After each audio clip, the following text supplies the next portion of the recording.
Welcome to the Rich Report, a podcast with news and information on high-performance computing. Today, my guest is Ron Bianchini from Avere Systems. He's the CEO and president of the company. Welcome, Ron. Thanks, Rich. Ron, I understand you guys have an announcement for us today and some slides. Do you want to go through that for us? Sure, I'd love to. So the announcement we're making today is about our Avere 2.0 release. It's the next software release that runs on all of our FXT appliances. And if you look at the slide deck, I'll kind of take you through the current NAS challenges, what we've solved up to and including our 1.4 release, and then I'll go beyond that and what's new for our 2.0 release. So if you look at slide 2, it talks about the three big challenges of NAS installations. The first, on the top of the slide, you see that very typically to get any type of performance out of your NAS filers, typically the way vendors suggest you do that is you buy more and more disks. And so really, the disk drive in a NAS appliance gets you two things. It gets you capacity based on the platters in the drive, but also gets you performance based on how many disks you have and how many arms you have. So typically what people do, especially in the HPC arena, is buy more and more disks to get the arms, to get the performance, even though they don't need the platters for the capacity. So really the first problem is that to get reasonable performance out of these systems, there's simply way too many drives, which is very cost in terms of acquisition cost, power, and cooling. The next problem is that the filers themselves, the NAS filers, don't scale beyond the CPU of a single head. So typically the way the vendor suggests you scale is you start to buy more and more filers, which leads to the users, the IT people, actually having to administer the filers and distribute load across all of them. So the scaling is very poor outside of the CPU of a head. And then now you have this big task of taking all of your NAS requirements and spreading it over whatever filers are available. And then the last big problem is that typically to get low latency and high performance, you really need to keep all of the filers in one location. And really to have a filer that's remote, you see the latency on the links to get to that filer becomes completely transparent to the users, which gives you poor performance, especially when the filers are stored at remote sites. So these are the typical challenges we see: lots of disks, poor scaling so that you need multiple mount points to do it, and you really need to keep everything as close as possible to the application to get low latency performance. So if you look now on slide 3, we really talk about how Avere, up to our currently shipping release, the 1.4 release, solve these problems. So the top third of that slide really shows our NAS architecture, the new architecture that we propose in the NAS environment. Basically, we've taken this single monolithic NAS filer and we've broken it into two stages: a transaction stage, a NAS services stage, which is based on the Avere FXT cluster, and an archive or capacity stage, which is based on any vendor's filer that you buy. And the beauty of separating transactions from archive is now you can scale these things separately. So let me show you, on the top third of this slide, you see a really good example. Here we see filer 1. Our expectations for filer 1 is that you fill it with the highest density, lowest cost per gig media you can. So here we show in green SATA drives. And by not requiring fiber channel or solid state drives, you get a 5-to-1 reduction in disks, because instead of buying 300 gig fiber channel, you're buying 2 terabyte SATA. So there's a 5-to-1 reduction in disks, power, and cooling, and it's the lowest cost point for efficiently scaling your capacity. Then what you do in front of filer 1, you put an Avere FXT cluster. In that cluster, we have all the go-fast bits.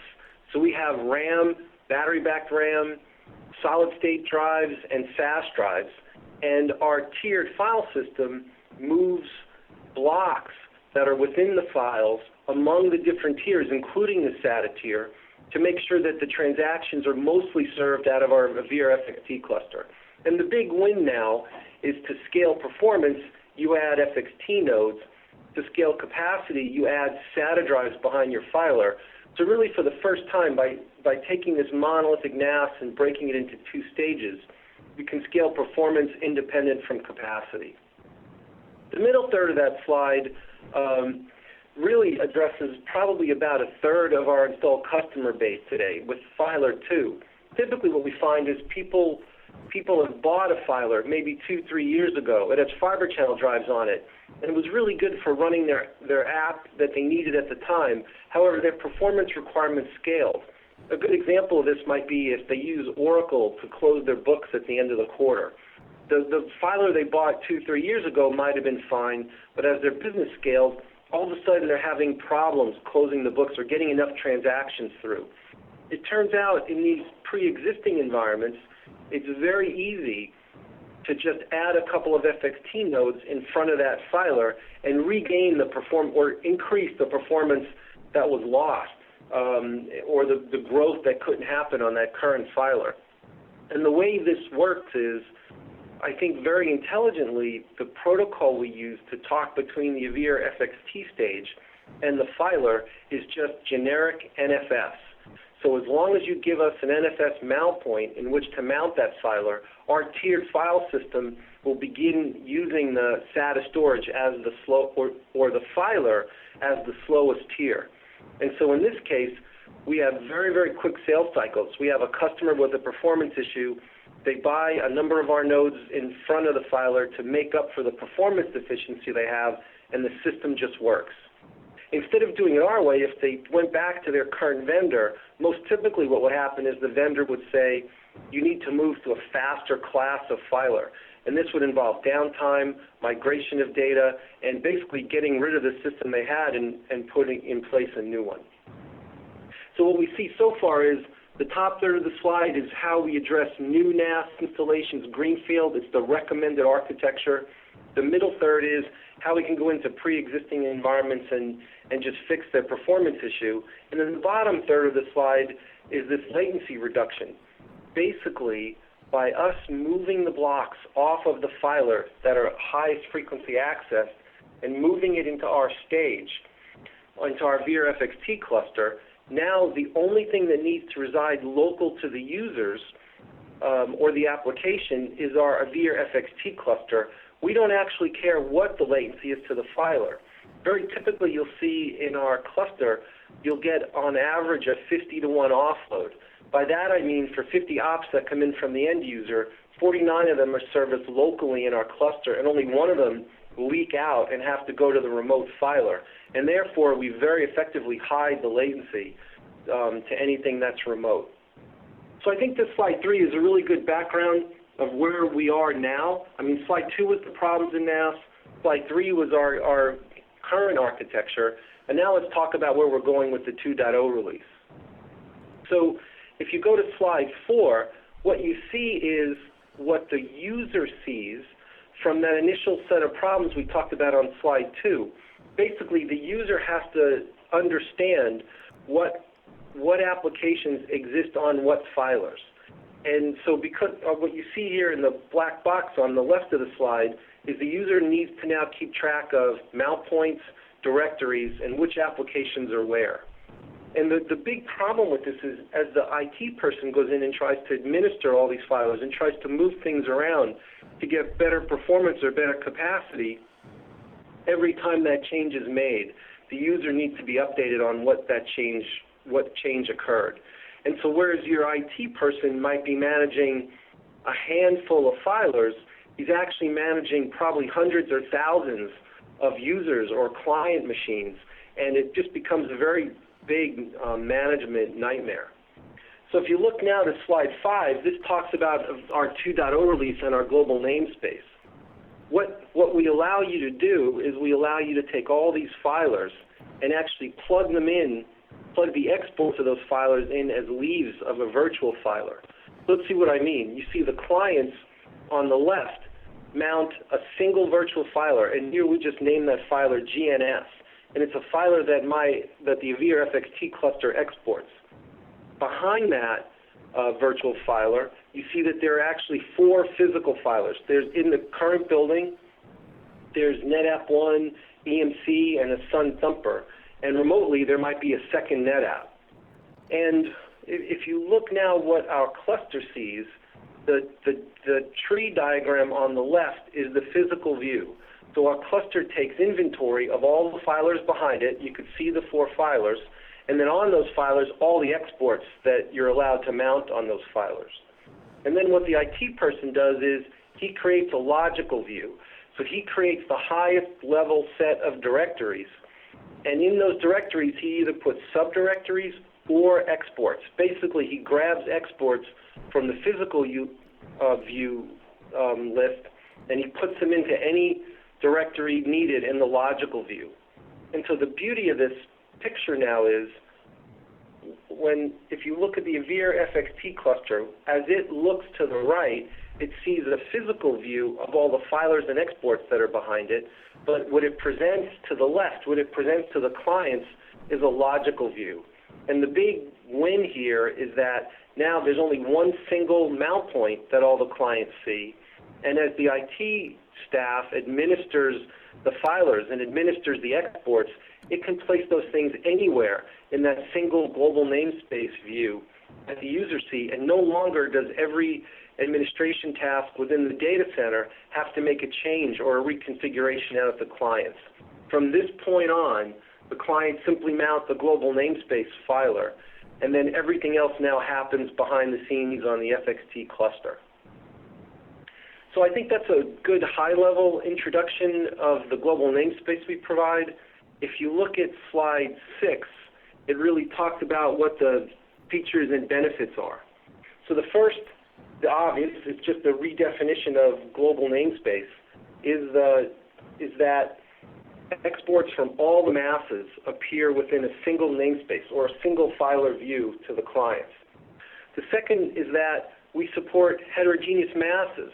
So you don't need to have a single vendor. All you really need to point us to is an NFS mount point, and we will include that mass and all of its exports in the physical view, and then you can include them in the logical view. The third bullet, and this is actually some very positive, strong feedback we've gotten from our customers, is now anytime it's time to deploy a new filer, you simply do not need to reconfigure the network to point out how that filer gets exported to the client. Very often what you find is that the storage administrator has control over all the IP ranges and anything that goes on within the data center. But anytime he tries to export something out of the data center to the clients, he has to talk to the network administrators and get very valuable IP ranges. And they're typically very scarce, and they're very controlled, and the infrastructure needs to change when you do that. Well, the way we implement a global namespace, the only thing that gets exported outside of the data center is a single IP range, the IP range for the global namespace filer. And then from that point on, any other mask that gets allocated simply gets put in as a subdirectory. The exports get put in as subdirectories, and no longer do you have to export any additional IPs outside of the data center.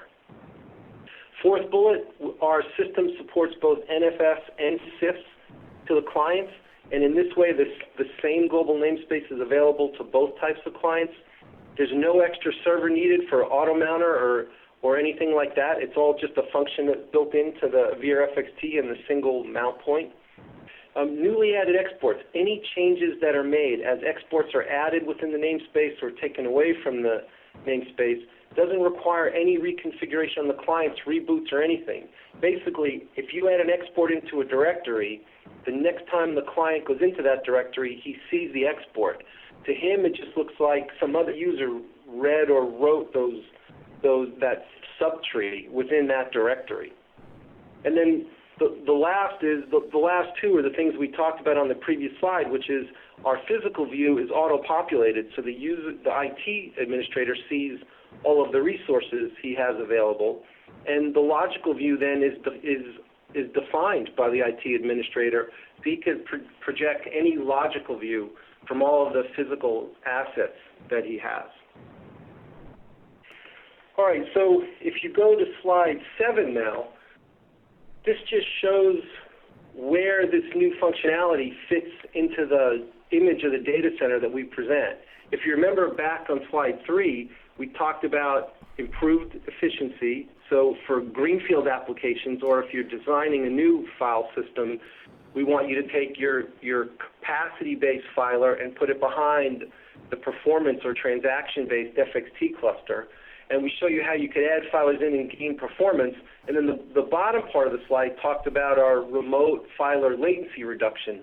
But this new piece we added with 2.0 is this ability to virtualize all of these filers into a single namespace that the clients mount and access. But on top of that, what we do is we give the user visibility into how his files or how the namespace is being accessed. And actually, what we've done with every release, starting with the 1.0 release, is give the user more and more access into different performance usage patterns that their users are doing on the files. So very specifically, for us to do the tiering correctly, we have very detailed accounting of blocks within files and how they're accessed and when they're accessed. And with each subsequent release, we've given more and more views into that. So you now could look at usage patterns based on hot users, hot files, directories, which IP address is generating the most load. So on top of all these other features we've talked about and the global namespace, you now have added visibility into how things are being used across all of your user base. So if you turn now to slide 8, it really talks about what the fundamental technologies are that enable this functionality. And this is really broken down into our 3 pillars of technology. The first is our tiered file system. This is the media director within our file system, which is actually looking at usage patterns, looking at all subfiles, basically looking at all the blocks within the files, and then determining which tier those blocks should be stored on. Should it be capacity-based SATA style media, or can it move up the tiers into solid state and RAM? And so this is the tiering we do, and it's that functionality that enables that 50-to-1 offload I talked about, that more often than not will keep the highly accessed blocks in the 3 faster tiers and only the least accessed block in the slower tiers. The second pillar that we talk about is our scale-out clustering. Not only does our tiered file system map blocks vertically among the tiers, it also does it horizontally. So here we show 5 of our nodes clustered together, and what our file system does, it actually takes those blocks and not only promotes them up and down the stack, it also migrates them horizontally among our nodes. And this has a lot of benefits, including the fact that very hot files can actually get promoted among the tiers, but then striped and distributed across the nodes, and you can actually get parallel access, not only into the namespace, but also to within files within the namespace, and get very high performance to single files. And then the third pillar that we talk about is really this virtualization and visibility. This is the global namespace. This is the abstraction layer that lets you take all of these different resources, abstract them to the user as a single filer, and then give you the visibility into the usage pattern to see how that's being used.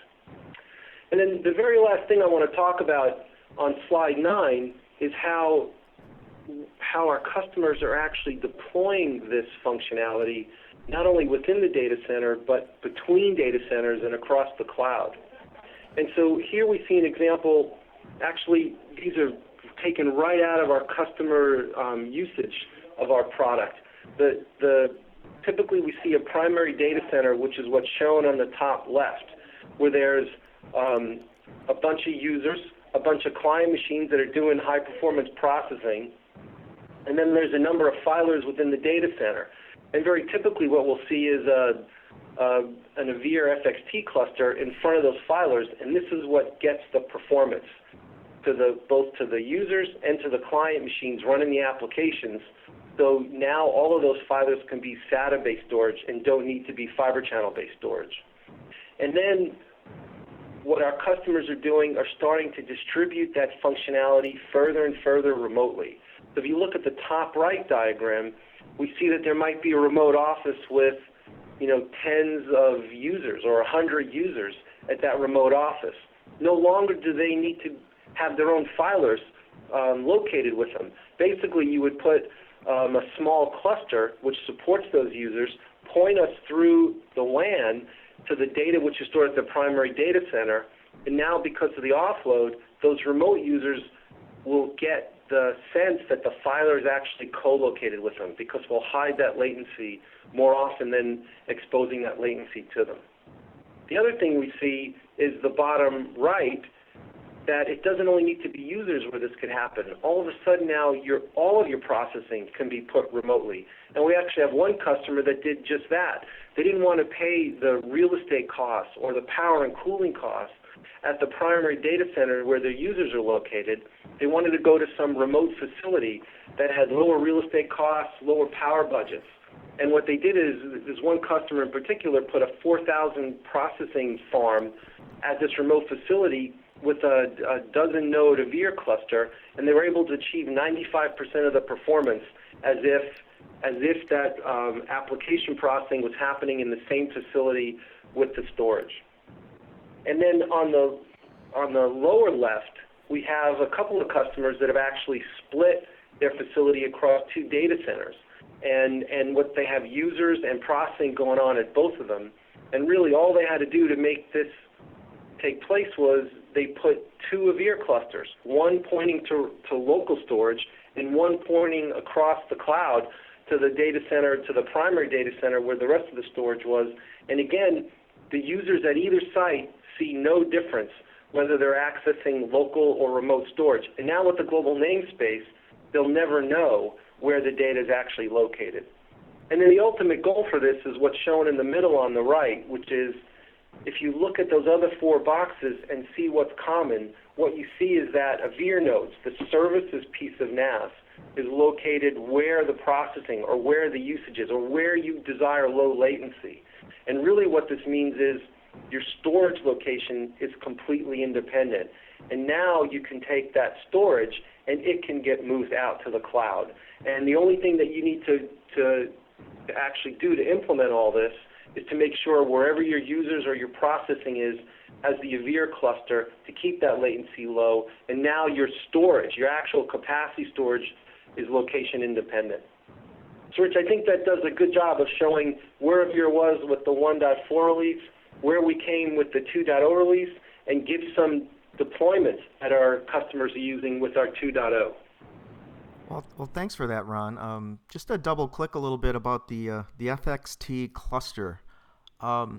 So you got a number of those are 1U boxes with the solid state storage. They're 2U boxes. 2U boxes. They're 2U boxes, and we have a number of different models. We have the entry level model, which has 1 terabyte of capacity. We have our largest model, which has 3.6 terabytes of capacity, and then we have our solid state only, just pure filled with solid state, our Go Fast model, which has a half a terabyte capacity. So the entry level is the 2300, 1.2 terabyte. The middle level is the 2500 at 3.6 terabyte, and the entry level is the 2700 at a half a terabyte. So as you cluster those FXT boxes together, is what's the interconnect? It's all done with gigabit Ethernet and 10 gigabit Ethernet, and it's user configurable. So you either order an FXT that has 1 gigabit ports, or you order an FXT that has 2 10-gigabit Ethernet ports. Ron, I was looking at your background. You've got a PhD from Carnegie Mellon in electrical computer engineering. Looking at this diagram you had on slide 9, what do you think's coming around the corner? I mean, you've virtualized with a global namespace, right? Where do you go from there? So, the thing that's really exciting to me is when people design their data centers, when they decide their processing, it's all about keeping things nearby, because as you spread things out, your latency increases and you get dramatically different performance profiles. I think what we've done is we've enabled you to think about your capacity completely independent from your processing. And really where I'd like to see this go is to further and further towards cloud. So I think we'll see in the very near term lots of private cloud solutions where people own all the components of this and just have FXT nodes where they do their processing. But I think with the offloads we've been achieving and the performance our customers have been getting, it's very easy to imagine the data storage to be completely separate and maybe even owned by someone else, just to give you the ability to archive your data. And it's the services piece of NAS, it's the FXT cluster that gives you the transaction that you need to do your high-performance computing. That's really intriguing. I mean, I'm just imagining an Amazon Web Service cloud, right, with got all my cheap storage out there, and then I would have this FXT solution, right, in the building, right, for low latency. Is that how it would work? That's exactly right. I think, the big problem NAS has had to date is that it's this monolithic NAS function. And it's really had two masters. It's had how do you grow capacity, it's how do you deliver transactions. And what we've done with the FXT, with the Avere architecture, is split them. Now all of a sudden you have a transactions piece. You have this thing which is doing the reads and writes, but now with the 2.0 release, also the global namespace. You can now hide the clutter. You can hide the complexity of where your data is stored. And so all of a sudden there's a vendor like Avere, which is delivering the services piece, and there's any vendor which delivers the capacity piece. And the only thing that we require today is that it's an NFS mount point. But long term, I agree with you, is that it doesn't need to be NFS. That capacity piece could be a SOAP REST API. It could be anything. It doesn't even have to be owned by the customer himself, as long as he's getting the required uptime and availability and data protection. I really think that storage could be anywhere. Well, hey, I want to thank you for coming on the Rich Report today. Hopefully we can check back with you and see how things are going maybe in 6 months or so. Sound good? No, gladly. Okay. Well, that's it for the Rich Report, folks. Stay tuned for more news and information on high-performance computing.